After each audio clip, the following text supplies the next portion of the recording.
soirée perdue. J'étais seul l'autre soir au théâtre français, ou presque seul. L'auteur n'avait pas grand succès.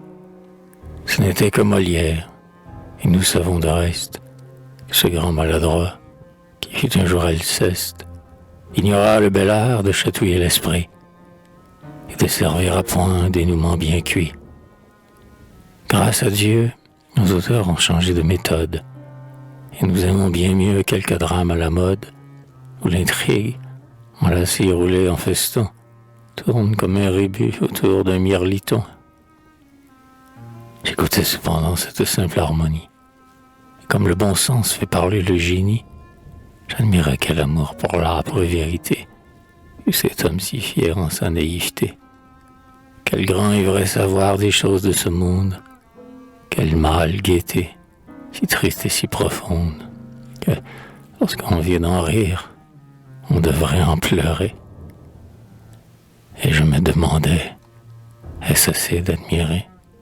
Est-ce assez de venir, un soir, par aventure, d'entendre au fond de l'âme un cri de la nature, d'essuyer une larme, et de partir ainsi, quoi qu'on fasse d'ailleurs, sans en prendre souci? Enfoncé que j'étais dans cette rêverie, ça et là, toutefois, lorgnant la galerie, je vis que, devant moi, se balançait gaiement, sur une tresse noire un cou svelte et charmant.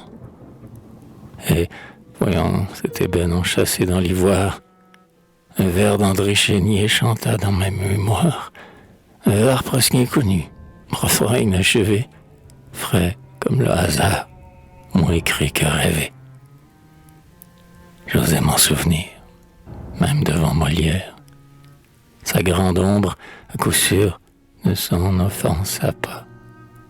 Tout en écoutant, je murmurais tout bas, sur votre aimable tête, un cou blanc, délicat, se plie, et de la neige effacerait l'éclat.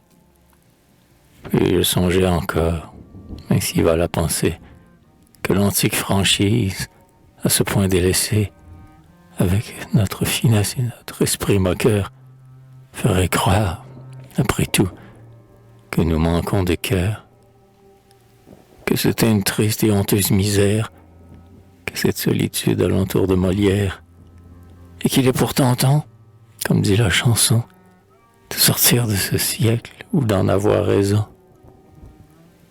Car à quoi comparer cette scène embourbée, et l'effroyable honte où la muse est tombée?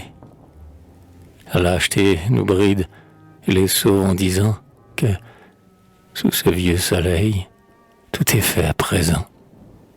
Comme si les travers de la famille humaine ne rajeunissaient pas chacun, chaque semaine. Notre siècle a ses mœurs, partant, sa vérité, c'est lui qui l'ose dire et toujours écouter. J'oserais parler, si je croyais bien dire.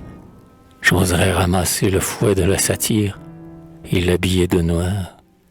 Cet homme au ruban vert qui se fâchait jadis pour quelques mauvais vers. S'il rentrait aujourd'hui dans Paris, la grande ville, il y trouverait mieux pour émouvoir sa bile qu'une méchante femme et qu'un méchant sonnet. Nous avons autre chose à mettre au cabinet. Oh, notre maître à tous, si ta tombe est fermée, laisse-moi, dans ta cendre un instant ranimé, trouver une étincelle, et je vais t'imiter. J'en aurais fait assez si je puis le tenter. Apprends-moi de quel ton, dans ta bouche hardie, parlait la vérité, ta seule passion, et pour me faire entendre, à défaut du génie, j'en aurais le courage et l'indignation. Ainsi je caressais une folle chimère. Devant moi, cependant, à côté de sa mère, l'enfant restait toujours, et le cou svelte et blanc, sous les longs cheveux noirs, se berçait mollement. Le spectacle fini, la charmante inconnue se leva. Le beau cou, l'épaule à demi nue, se voilèrent. Sa main glissa dans le manchon, et lorsque je la vis au seuil de sa maison, s'enfuir, je m'aperçus que je l'avais suivie. Hélas, mon cher ami, C'est là toute ma vie. Pendant que mon esprit cherchait sa volonté, mon corps avait la sienne et suivait la beauté. Et quand je m'éveillais de cette rêverie, il ne me restait plus que l'image chérie.